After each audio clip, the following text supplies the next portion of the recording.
नमस्कार। आज हम कार्बनिक यौगिकों के आईयूपीएसी नामकरण में भाग 2 एल्केन पर चर्चा करेंगे। एल्केन का आईयूपीएसी नामकरण किस प्रकार से किया जाता है।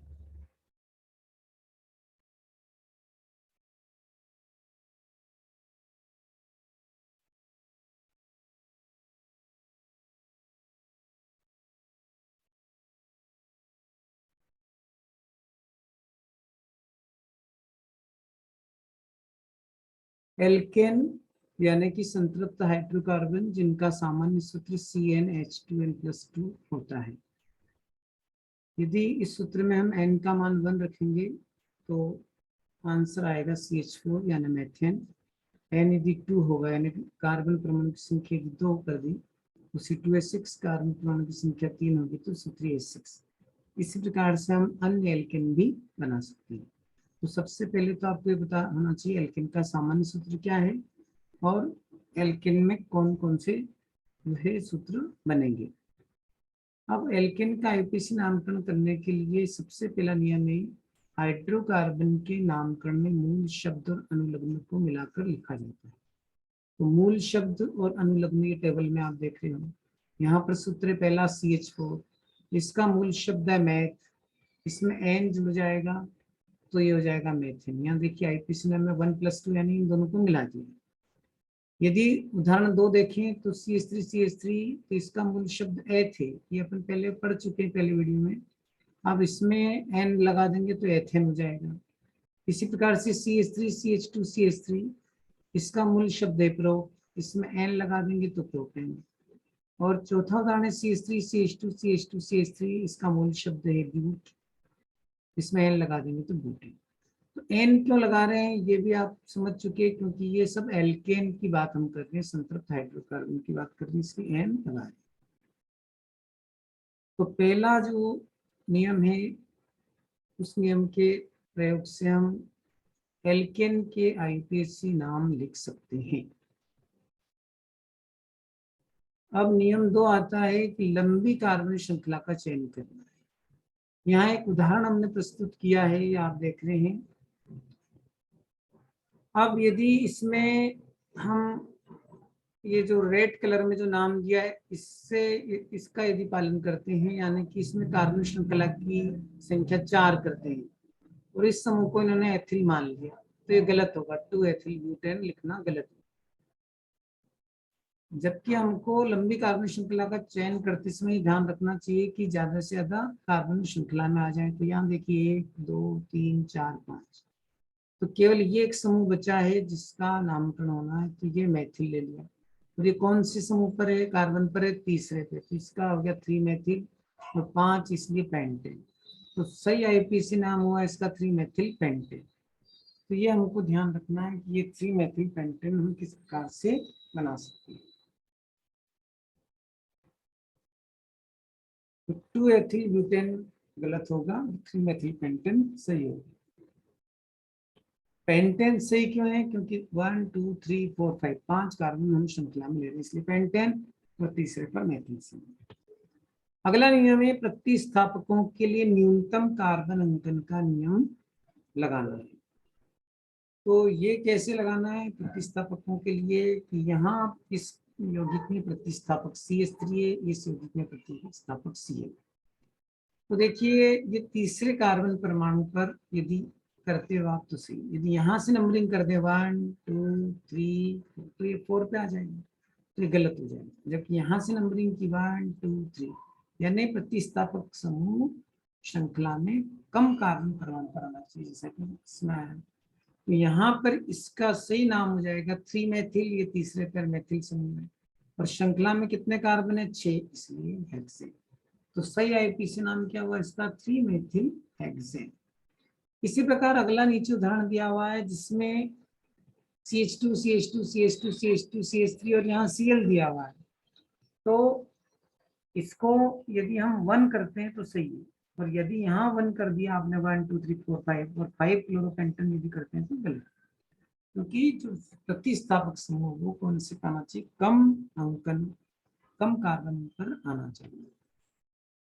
फिर प्रतिस्थापक अल्फाबेटिकल ऑर्डर यानी वर्णानुक्रम में होना चाहिए। जैसे यहाँ उदाहरण आप देख रहे हैं कि 6 कार्बन परमाणु की श्रृंखला है, इसमें भी 6 कार्बन की श्रृंखला है। CH3 समूह दिया है और यहाँ पे CH2 CH3 समूह। अब देखिए यदि हम 2 पे मेथिल और 4 पे एथिल है ना, और हम जैसे ही है कि 2 पे मेथिल है और 4 पे एथिल है, लेकिन लिखते समय क्या किया है कि 2 मेथिल 4 एथिल हेक्सेन लिख दिया, यानी अल्फाबेटिकल ऑर्डर का पालन नहीं किया। ए पहले आना चाहिए, एम बाद में आना चाहिए। इसलिए सही आईपीसी नाम क्या होगा, 4 एथिल 2 मेथिल हेक्सेन। तो ये देखिए 4 ethyl 2 methyl hexane, 4 ethyl 2 methyl hexane, इसका सही आईपीसी नाम। फिर एक समान प्रतिस्थापक समूह एक से अधिक बार हो तो क्या करना है, तो उनके आगे डाई ट्राई पूर्व लगने का प्रयोग करना है। तो यहाँ आप देख रहे हो कि 2,4 डाई मेथिल हेक्सेन क्यों लिया है, इसको देखिए 1 2 3 4 5 6 6 कार्बन परमाणु की श्रृंखला है, 2 पर मेथिल है और 4 पे भी मेथिल है। तो हमने क्या कर दिया, 2 और 4 को अलग अलग नहीं लिखा, 2 4 लिख करके 2 बार मेथिल है इसलिए डाई मेथिल, और 6 कार्बन परमाणु की श्रृंखला दिखाई दे रही है इसलिए हेक्सेन। फिर से देखिए 2 4 डाई मेथिल हेक्सेन। यहाँ देखिए आप ये 1 2 3, अब दूसरे कार्बन परमाणु पर इधर भी CH3 है इधर भी CH3 है, यानी 2 2 और कितनी बार, 2 बार मेथिल। डाई कौन है, मेथिल है। किस पर है, प्रोपेन की श्रृंखला पे, तो 2 2 डाई मेथिल। तो आप इनको बहुत सरल तरीके से पेपर पर लिख करके समझने का प्रयास करेंगे तो समझ में आए। इसका एक बार फिर से देख लीजिए, ये 2 और ये 4, 2 4 और कितने कितने मेथिल है, 2 डाई डाई मेथिल और हेक्सेन। इसी प्रकार से इसमें 2 2 डाई मेथिल प्रोपेन। अब न्यूनतम योग नियम, अब न्यूनतम योग नियम क्या होता है कि जब प्रतिस्थापक जहां जहां पे उनको लिख लेते हैं उनका टोटल कर लेते हैं। अब ये देखिए प्रतिस्थापक दूसरे कार्बन पर है और चौथे कार्बन पर 2 प्रतिस्थापक है, हमने लिखा 2 + 4 + 4 = 10, यानी जब नंबरिंग यहाँ से करें। लेकिन यदि नंबरिंग वहां से कर दें 1 2 3 4 तो देखिए दूसरे पे 2 प्रतिस्थापक हो गए इसलिए 2 2 2 2 और ये चौथे पे,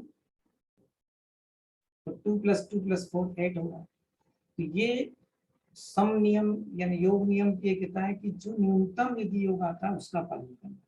ये यदि इससे नियम लिखोगे, इस नियम से यदि आप आईपीसी नाम करेंगे तो ये देखिए 2 पे मेथिल, ये 2 पे मेथिल और 4 पे मेथिल तो 2 4 डाई मेथिल, और 4 पे क्लोरो है तो इन्होंने लिखा 4 क्लोरो 2 4 डाई मेथिल, और 5 कार्बन परमाणु की श्रृंखला इसलिए पेंटेन।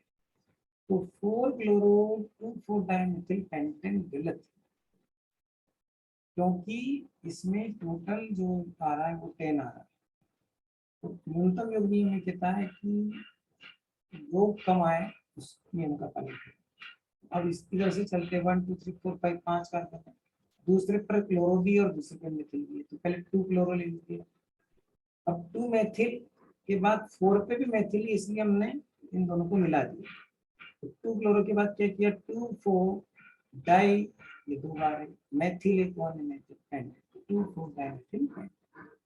इस प्रकार से ये नियम यदि हम कराएंगे तो ये नियम मतलब ये नाम जो इसका आएगा सही। अब यहाँ पर हम कुछ एक्सरसाइज दे रहे हैं कि इन फार्मूले जो हैं उनकी आईपीसी नाम, तो आईपीसी नाम दिए, आपको फार्मूला लिखना है, सूत्र लिखना है, और आप जब सूत्र लिखना है यदि सीख जाएंगे तो ये क्लियर हो जाएगा कि आपका आईपीसी नाम आ जाए।